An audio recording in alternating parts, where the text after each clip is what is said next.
தங்கம் வாங்க east Lakshmi jewellers.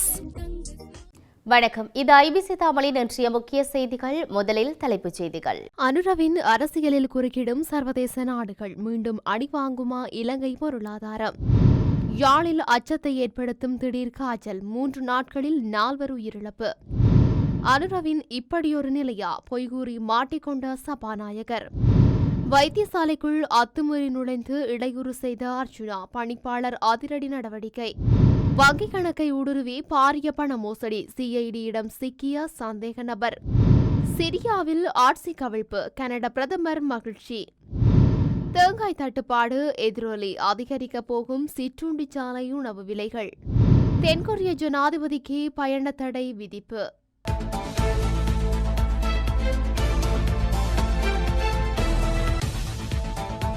தொடர்பான விரிவான செய்திகள்.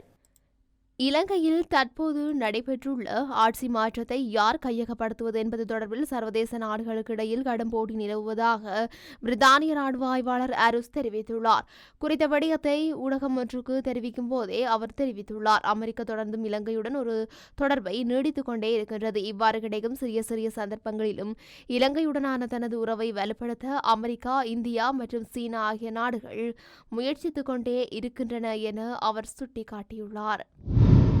யாழ்ப்பாணத்தில் திடீர் காய்ச்சல் காரணமாக கடந்த 3 நாட்களில் 4 உயிரிழந்துள்ளதாக சுகாதார பிரிவினர் தெரிவித்துள்ளனர். எனவே பொதுமக்கள் இது தொடர்பில் விழிப்புடன் செயல்பட வேண்டும் என்று சுகாதாரத்துறையில் எச்சரித்துள்ளார். காய்ச்சல், இருமல் மற்றும் மூச்சுத்திணறல் அறிகுறிகள் தென்பட்டால் உடனடியாக வைத்தியசாலையை நாட வேண்டும் என்று அவர்கள் அறிவுறுத்தியுள்ளார்கள்.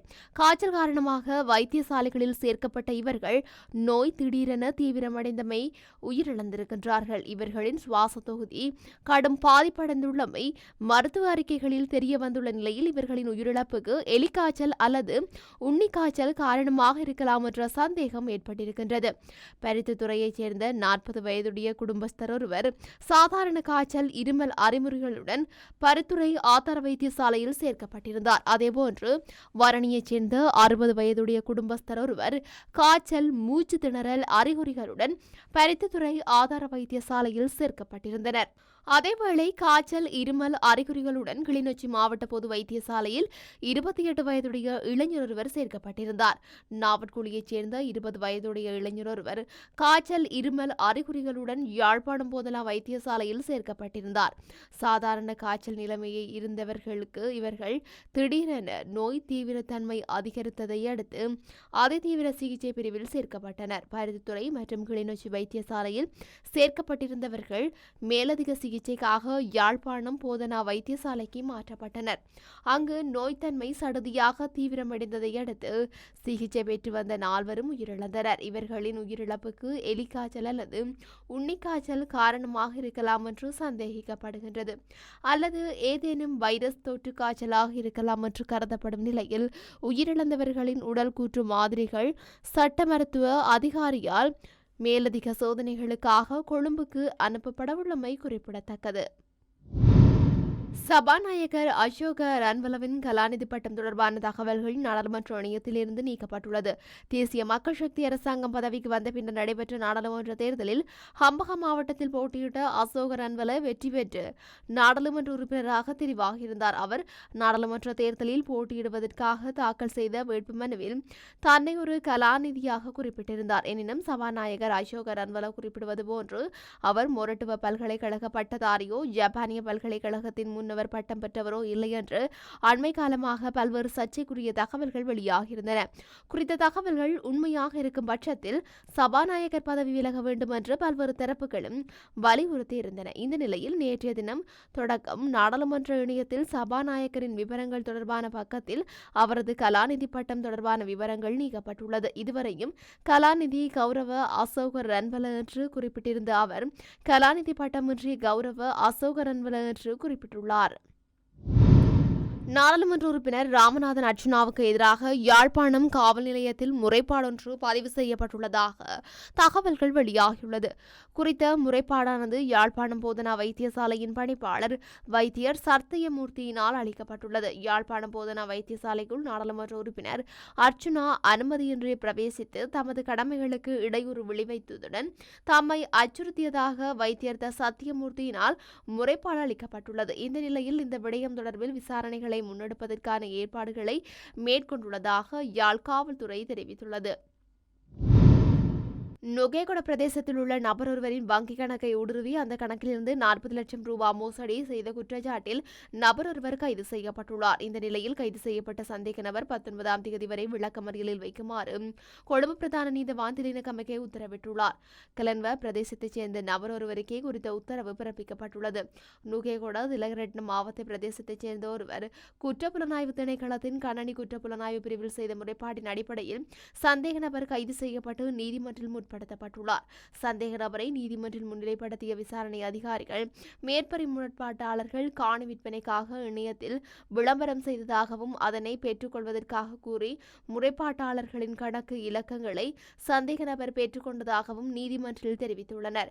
முறைப்பாட்டாளரின் கணக்கு இலக்கங்களை பெற்றுக்கொண்ட சந்தேக நபர் கணினி தரவு அமைப்பு மூலம் முறைப்பாட்டாளரின் வங்கி கணக்கிற்குள் நுழைந்து அதிலிருந்து 40 லட்சம் ரூபாவை மோசடி செய்துள்ளதாகவும் அவர் மேலும் குறிப்பிட்டுள்ளார். இதேவேளை சந்தேக நபர் தனக்கு நெருக்கமான மற்றொரு குழுவினருடன் இணைந்து இந்த மோசடி செயலை செய்துள்ளதாகவும் மோசடியாக பெறப்பட்ட பணம் சந்தேக நபரின் 5 வங்கி கணக்குகளில் வரவு செலவு வைக்கப்பட்டுள்ளதாகவும் நீதிமன்றில் தெரியவந்துள்ளது. கணனி குற்றப்புலனாய்வு பிரிவின் அதிகாரிகளின் அறிக்கைகளை பரிசீலித்த நீதவான் சம்பவம் தொடர்பான மேலதிக விசாரணைகளை மேற்கொண்டு வரும் நிலையில் சந்தேக நபரை எதிர்வரும் 19ஆம் தேதி வரை விளக்கமறியலில் வைக்குமாறு உத்தரவிட்டுள்ளார். சிரிய ஜனாதிபதி பஷார் அல் ஆசாத் பதவி கவிழ்க்கப்பட்டதற்கு கனடிய பிரதமர் ஜஸ்டின் ட்ரூடோ தனது மகிழ்ச்சியை வெளியிட்டுள்ளார். நீண்ட காலமாக அடக்குமுறையில் ஆட்சி செய்து வந்த அல் ஆசாட்டின் ஆட்சி முடிவுக்கு கொண்டுவரப்பட்டமை குறிப்பிட்டு தனது அதிகாரப்பூர்வ எக்ஸ் தளத்தில் அவர் ஓர் பதிவினை இட்டுள்ளார். சிரிய நாட்டு மக்கள் புதிய சகாப்தத்தை ஆரம்பிக்க சந்தர்ப்பம் உருவாகியுள்ளது என அவர் தெரிவித்துள்ளார். சிரியாவில் ஆட்சி மாற்றம் குறித்து உன்னிப்பாக கனடா அவதானித்து வருவதாகவும் மனித உரிமைகளுக்கு முன்னுரிமை அளிக்க வேண்டும் எனவும் பிரதமர் ட்ரூடோ வலியுறுத்தியுள்ளார்.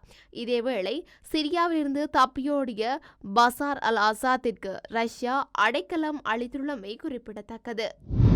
அரிசி, முட்டை, உப்பு, தேங்காய் ஆகியவற்றின் விலை உயர்வினால் சிற்றுண்டிச்சாலை உணவுப் பொருட்களின் விலை 30% அதிகரிக்கப்படும் என அகில இலங்கை சிற்றுண்டிச்சாலை நடத்துவோர் சங்கத்தின் தலைவர் ஹர்ஷன ருக்ஷான் தெரிவித்துள்ளார். சந்தையில் தேங்காய் விலை அதிகரித்துள்ளதன் காரணமாக நாடு முழுவதும் உள்ள பெரும்பாலான இடங்களில் உள்ள சிற்றுண்டிச்சாலைகளில் தேங்காய் சம்பல் மற்றும் தேங்காய் பாலில் செய்யப்பட்ட குழம்பு வாங்குவது நிறுத்தப்பட்டுள்ளது. கோழி இறைச்சியின் விலை கிலோ ரூபாய் 1200 ரூபாய் 1280 அதிகரித்துள்ளது என குறிப்பிட்டுள்ளார். அதன்படி தேங்காய் விலை உயர்வால் அப்பம் மற்றும் மதிய உணவு பொதிகள் தயாரித்தல் ஆகியவற்றிலும் பாதிக்கப்பட்டுள்ளன என அவர் மேலும் தெரிவித்துள்ளார். தென்கொரியாவின் ஜனாதிபதி யூன் சுக் இல்கேலுக்கு வெளிநாடுகளுக்கு செல்வதற்கு பயண தடை விதிக்கப்பட்டுள்ளதாக அறிவிக்கப்பட்டுள்ளது. அந்த நாட்டு ஊழல் விசாரணை பணியகத்தின் பிரதான தலைமை வழக்கறிஞரை இதனை அறிவித்துள்ளதாக சர்வதேச ஊடகங்கள் செய்தி வெளியிட்டுள்ளன. தென்கொரியாவின் ஜனாதிபதி யூன் சுக் கடந்த வாரம் அவசரகால ராணுவ சட்டத்தை அறிவித்திருந்தார். எனவே இது தொடர்பில் ஏற்பட்ட நெருக்கடிக்கு மத்தியில் இவ்வாறு நாட்டை விட்டு வெளியேற தடை விதிக்கப்பட்டுள்ளதாக தெரிவிக்கப்பட்டுள்ளது. கடந்த 3ஆம் தேதி இரவு தொலைக்காட்சியில் தோன்றி அவசர ராணுவ சட்டத்தை அறிவித்த யூன் ஷாகுயோங் சில மணி நேரத்தில் அந்த அறிவிப்பை திரும்ப பெற்றார். அதன்போது அந்த நாட்டு நாடாளுமன்றத்தில் இந்த ராணுவ சட்ட நடைமுறைக்கு எதிர்ப்பு தெரிவிக்கப்பட்டது. இந்த நிலையில் தற்போது அவருக்கு வெளிநாடு செல்வதற்கு பயண தடை விதிக்கப்பட்டுள்ளமை குறிப்பிடத்தக்கது. இத்துடன் இன்றைய முக்கிய செய்திகள் நிறைவடைகின்றன. தொடர்ந்தும் செய்திகளை அறிந்து கொள்ள IBC தமிழ் நியூஸ் என்ற எமது யூடியூப் பக்கத்தினூடாக இணைந்திருங்கள். வணக்கம்.